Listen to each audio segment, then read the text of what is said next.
BJP అంటే పర్యాయపదం భారతీయ జగడాల party అన్నట్టుగా మారిన పరిస్థితి. రాష్ట్రంలో మాట్లాడుతున్న ఇద్దరు మంత్రులు, అది కిషన్ రెడ్డి గారు కావచ్చు, బండి సంజయ్ గారు కావచ్చు, జగడాలు పెట్టడానికి పంచాయతీల కొరకు ఉన్నది బీజేపీ తప్పితే ప్రజల కొరకు ఉందా అనేది ఇలా అనుమానం వస్తున్న పరిస్థితి. ఇప్పటికి మూడోసారి మీరు అధికారంలోకి వచ్చిండ్రు కేంద్రంలో.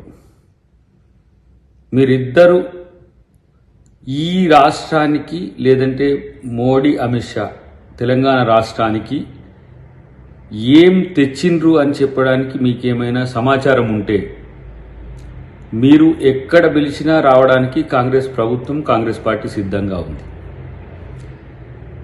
మతాల పేరు మీద, కులాల పేరు మీద చిచ్చు పెడుతూ నిరంతరం జగడాలను పెంచుతూ రాజకీయాలను పెంచుకునే పరిస్థితి తప్పితే మీకు ఇంకొకటి తెలిసిన పరిస్థితి ఉందా? మేం ఈరోజు కాంగ్రెస్ పార్టీకి ఒక సవాల్ విసురుతున్నాం, బీజేపీ కిషన్ రెడ్డి గారికి, బండి సంజయ్ గారికి. మీరు ఏ ప్రదేశంలో ఎక్కడ పెట్టినా కాంగ్రెస్ పార్టీ ఈరోజు రావడానికి సిద్ధంగా ఉంది.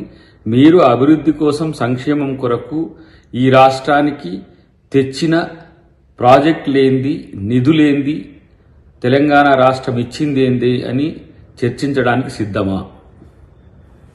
కాంగ్రెస్ ప్రభుత్వం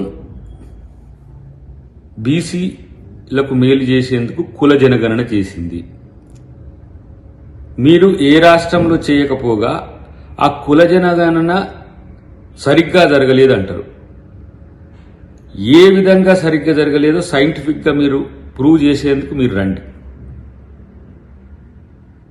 ఇలా 6 గ్యారంటీలకు సంబంధించిన అంశంలో ప్రతిరోజు అన్ని అంశాల గురించి కూలంకుషంగా చెబుతున్నప్పటికి కూడా వినకుండా అబద్ధాలను ప్రచారం చేస్తూ 6 గ్యారంటీలు అమలు కాలేదంటున్నారు. 6 గ్యారంటీల మీద మీరు చర్చించడానికి రండి. ఆంధ్రప్రదేశ్లో సూపర్ 6 పేరు మీద ఇంతవరకు అది చేయలేమని చెప్పిన దాని విషయంలో మీరు ఏం మాట్లాడరు. కానీ 6 గ్యారంటీల్లో బీఆర్ఎస్ మాట్లాడినట్టే మీరు మాట్లాడుతున్న తీరు ఎవరు గుర్తుపట్టట్లేదు.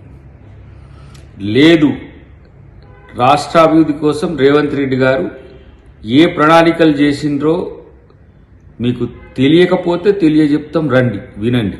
దాని కొరకు మీరేమైనా చేయగలిగితే చేయండి. కానీ ఏమిరా బాలరాజు టైపు ఏంది మీతో నీ లొల్లి? తెలంగాణ రాష్ట్రానికి, తెలుగు టీవీలకి పంచాయతీ ఏంది మీ వల్ల ఒరిగింది ఏంది? మీతో నీ పంచాయతీ ఏంది? అసలు హాయిగా ఏమంటాము, రోజుకు 2-3 మైక్లను పిలిపించుకోవడం, రాద్ధాంతం చేయడం తప్పితే మీరు చేసేది ఇంకొకటి ఏమీ లేదు. పొద్దుగాల లేస్తే హిందూ ముస్లిం పంచాయతీ, ఇండియా పాకిస్తాన్ పంచాయతీ, లేదంటే ఈ కులం ఆ కులం పంచాయతీ, ఆ మతం ఈ మతం పంచాయతీ తప్పితే మీకు కొత్త పని ఏముంది? వివిధ రాష్ట్రాలకు సంబంధించిన మంత్రులు ఆ ఉన్న బడ్జెట్లో ఏదైనా నిధులు ఆయా రాష్ట్రాలకు తెచ్చుకునే పరిస్థితి ఉన్నది. ఈరోజు రాష్ట్రం ఏదైనా రాజకీయ వైరుధ్యాలు ఏమున్నా ఆయా రాష్ట్రాల మంత్రులకు సంబంధించి ఆంధ్రప్రదేశ్ మంత్రులు సైతం ఇలా వాళ్ళ రాష్ట్రానికి ఏ విధంగా నిధులు తెచ్చుకుంటుండ్రో లెక్కలున్నాయి.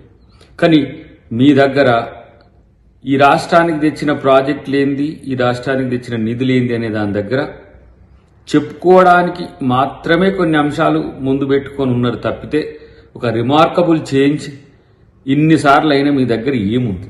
కిషన్ రెడ్డి గారు అయితే మూడోసారి కూడా మంత్రే.